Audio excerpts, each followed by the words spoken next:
Look, I'm going to be real with you right now. The Toronto Blue Jays are not a team you can look away from this spring. Every single day there's something new, something shifts, and if you blinked in the last week, you already missed it. We've got injuries stacking up before the season even starts. We've got an outfield that on paper looks like a traffic jam, and there are still rumblings, actual legitimate rumblings, about this front office making moves. Keegan's been down in Dunedin since the day after the Super Bowl. He's on the ground watching all of this unfold in real time. And look, spring training always has this rhythm to it. The first couple of days, there's always a splash. Last year, it was the Vladdy contract situation, and then you hit this wall where you're looking at 38 more days of this, and you're thinking, okay, is anything actually going to happen? What's interesting about covering a team that has real expectations is that the story kind of shifts. With a rebuilding club, you've got young guys fighting for roster spots. There's genuine competition every day. With a team like the Blue Jays right now, the job is basically just to stay healthy and get out of Dunedin in one piece, which, as we're already seeing, is proving to be a challenge. But yeah, it beats sitting on the couch. Nice to have a purpose again. Right, and a year ago, we were sitting here talking about Vladdy's future, talking about Bo Bichette's contract. One of those guys isn't here anymore. The other one is locked in. A lot has changed. But let's get into the meat of it because there's genuinely a lot to unpack.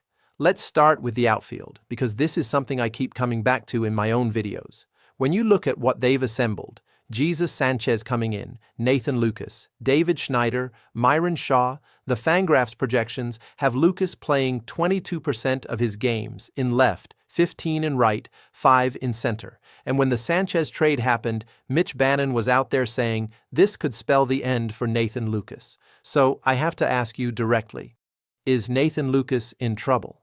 I don't think they deal him. And honestly, I think he ends up playing more games than most people are expecting right now. Think about last year. Miles Straw was in Group B in camp, the fringe group, and he ended up playing in 137 games. When you look at guys like Will Wagner, Alan Roden, Jonathan Klass, guys who ended up playing meaningful innings, it adds up fast. And of course, the Santander injury opened everything up. Guess what? We've got another Santander injury, so things open up again. There are certain types of players who just stick around and contribute more than the projections suggest, and Nathan Lukes is one of them. He's trusted by the manager, and more importantly, you can sit him for 5 days and throw him into a game in the 7th inning, and he's going to give you the exact same at-bat he would have given you on day 1. That's a skill. That's genuinely hard. Compare that to Jesus Sanchez or Addison Barger, guys with real upside but also real variance. You don't necessarily want those guys sitting cold on the bench for a week and then asking them to come through in a tight spot. Lukes is the same person every single day. Same approach, same defense, same professionalism. That's what Ernie Clement is. And Ernie Clement has been around longer than a lot of people expected for that exact reason. That's a really good point. And when I think about what Jesus Sanchez actually represents for this team, I think people underestimated this acquisition.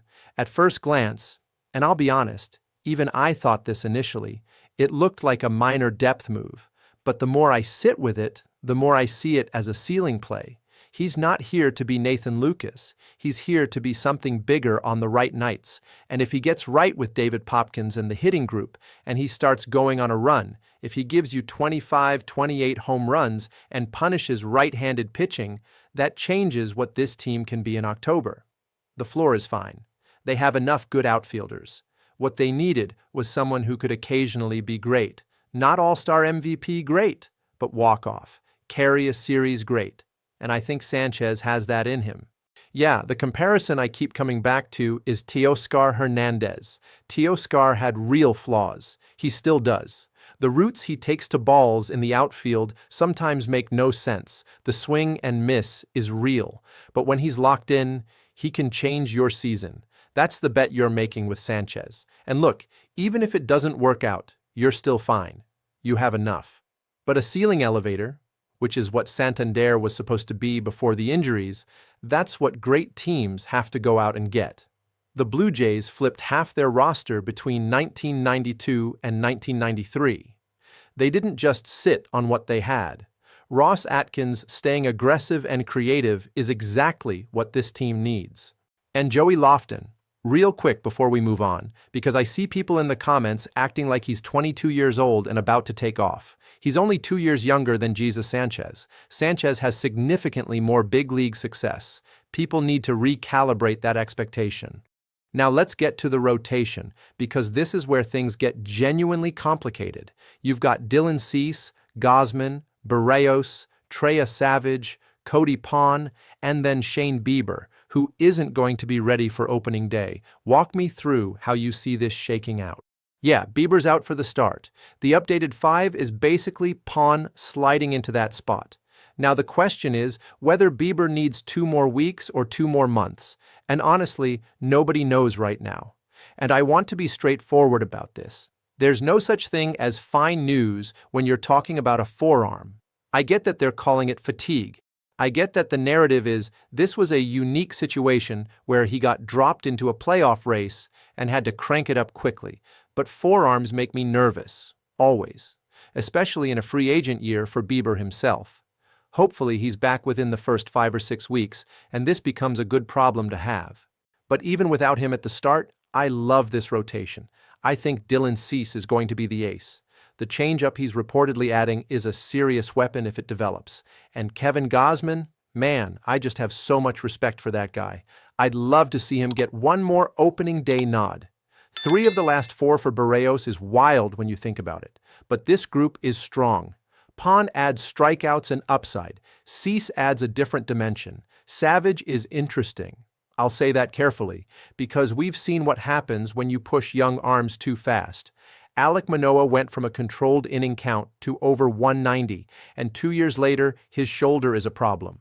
That's not a coincidence. With Savage, there will need to be monitoring throughout the year. The metrics, the spin, how he sustains his stuff through starts.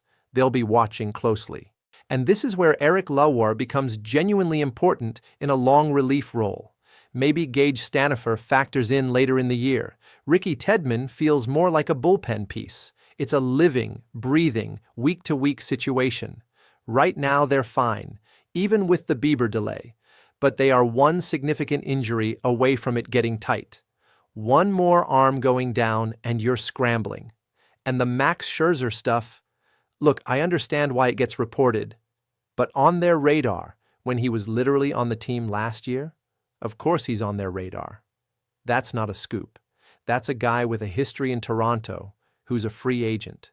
If the Jays hit May or June with 2 rotation injuries and Scherzer is still available, yeah, you call him. That makes sense, but I wouldn't build your off-season narrative around it. On Bereos, I want to say this clearly. The way last year ended wasn't handled well. He knows that. He apologized.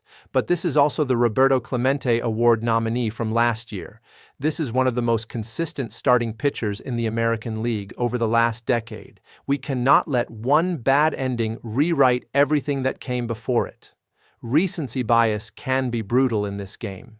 If he comes back this year and gives you a 3.9 ERA over 30 starts, this rotation might be the best in the American League. And that's not a crazy statement. That's just math. The pieces are there. The depth is real. The ceiling is legitimate. And the window is open right now in a way that it hasn't been in years for this franchise. Opening day is coming fast. Spring training is already delivering drama. And honestly, we're just getting started. Drop your questions below. Let me know what you think about the outfield situation, the rotation, all of it.